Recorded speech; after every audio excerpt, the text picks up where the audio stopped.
ஹாய்ங்க, எப்படி இருக்கீங்க? நான் சூப்பராக இருக்கேன். நான் இந்த வீடியோவில் உங்கள் கூட ஷேர் பண்ணக்கூடிய விஷயம் என்னன்னு கேட்டிங்கன்னா, சமீபத்தில் ஆப்கானிஸ்தானில் ஒரு சட்டம் போட்டிருக்காங்க தாலிபான் ஆட்சியில். அதாவது குடும்பத் தலைவன் தன்னுடைய மனைவியையோ தன் குழந்தைகளையோ அடிக்கலாம், உதைக்கலாம், மிதிக்கலாம், என்ன வேணாலும் பண்ணலாம். எலும்பு உடையக்கூடாது, ரத்தம் வரக்கூடாது. அது மட்டும்தாங்க. அப்படி இல்லாமல் நீங்கள் அடித்து உதச்சி மிதிச்சிங்கன்னா அது குற்றச்செயலாக கருதப்படாது அப்படின்னு சொல்லி சட்டம் பாஸ் பண்ணியிருக்காங்க. அதை ஆண்கள் எல்லாரும் ஏகோபித்த அளவுக்கு வரவேற்றிருக்காங்க. ஒரு 5 வருஷத்துக்கு முன்னாடி தாலிபான் ஆட்சி இல்லாமல் மக்கள் ஆட்சி நடந்துட்டு இருக்கும்போது பெண்கள் காலேஜ் போனாங்க, ஸ்கூல் போனாங்க, ஸ்போர்ட்ஸில் இருந்தாங்க. இப்போ எதுவுமே கிடையாது. திரும்பவும் அடிப்படைக்கு போயாச்சு. இப்போ அடுத்தடுத்த சட்டங்கள் போட்டு அவங்கள அடிமையாக்குற வேலையை மட்டும்தான் பார்க்குறாங்க. ஆப்கானிஸ்தானை பொறுத்த வரைக்கும் பெண்ணாக பிறந்தாலே அது வாழ்நாள் அடிமை அப்படிங்கிறது எழுதப்படாத சட்டமாகவே மாறிடுச்சு அப்படிங்கிறதான் நிஜம். நாம் இங்கே உட்காந்துட்டு அவ்வளோ சுதந்திரங்கள் இருக்கும்போதும் நம்ம இன்னமும் அதிகப்படியான சுதந்திரங்கள், பேச்சுரிமை, எழுத்துரிமை, ஓட்டுரிமை, வாக்குரிமைன்னு அத்தனை விஷயங்களை நம்ம தேடிட்டு இருக்கோம். அவங்களுக்கு எதுவுமே கிடைக்கிறது கிடையாது. இன்னமும் சொல்லப்போனால் இன்னொரு சட்டமும் சேர்த்து ஏற்றியிருக்காங்க.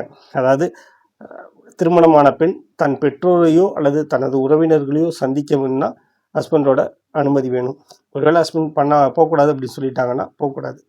ஒருவேளை அதை மீறி போனாங்கன்னா 3 மாதம் ஜெயில் தண்டனை.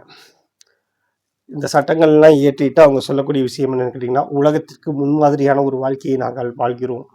எப்படி வாழணும், எப்படி ஒழுக்கமாக இருக்கணும் அப்படிங்கிறத நாங்கள் எல்லாருக்கும் கற்றுக் கொடுக்குறோம். நீங்கள் வாழக்கூடிய வாழ்க்கை எங்களுக்கு பிடித்தமானதில்லை அப்படிங்கிற மாதிரி சொல்கிறாங்க. நீங்கள் வாழ்கிறது வாழ்க்கையே கிடையாதுடா அப்படின்னு நம்ம எப்படி சொல்கிறதுன்னு அவங்களுக்கு தெரியலை. அது ஒரு ஆண் சமூகம் இதை கொண்டாடுது அப்படின்னா அதுக்காக அவங்க வைக்க தான் படணும். வேறு என்ன பண்ண முடியும்? ஆனால் அவங்க சந்தோஷமாக இருக்காங்க, நிம்மதியாக இருக்காங்க. என்ன சொல்கிறது, நெருப்பில் வாட்டி சாப்பிடுறோம், வாகனத்தில் போகிறோம், அங்கே டிவி கூட கிடையாதுங்க, கேபிள் சேனல்லாம் கிடையாது, இன்டர்நெட் கிடையாது, ஏகப்பட்ட சட்டத்திட்டங்கள் இருக்குது. பெண் கல்வி மறுக்கப்பட்டாலே அந்த நாடு நாசமாய்த்தான் போகும். இன்னமும் அவங்கள நசுக்கி எடுத்தால் அந்த நாடு என்னவாய் ஆகும் தெரியல. எனக்கு நிறைய பேசணும்னு தோணுது. இன்னொரு தேசத்தை பற்றின விமர்சனங்கள் இந்த அளவில் போதும் அப்படிங்கிறது எனக்கு தோணுச்சு. அவ்வளோதாங்க, வேறு ஒன்றும் இல்லை. இன்னொரு வீடியோவில் கண்டிப்பாக சந்திப்போம். இந்த வீடியோ பற்றி, இந்த மாதிரியான அடக்குமுறைகள் பற்றி நீங்கள் என்ன நினைக்கிறீங்க? அதை கமெண்ட்டில் சொல்லுங்கள். Thank you so much.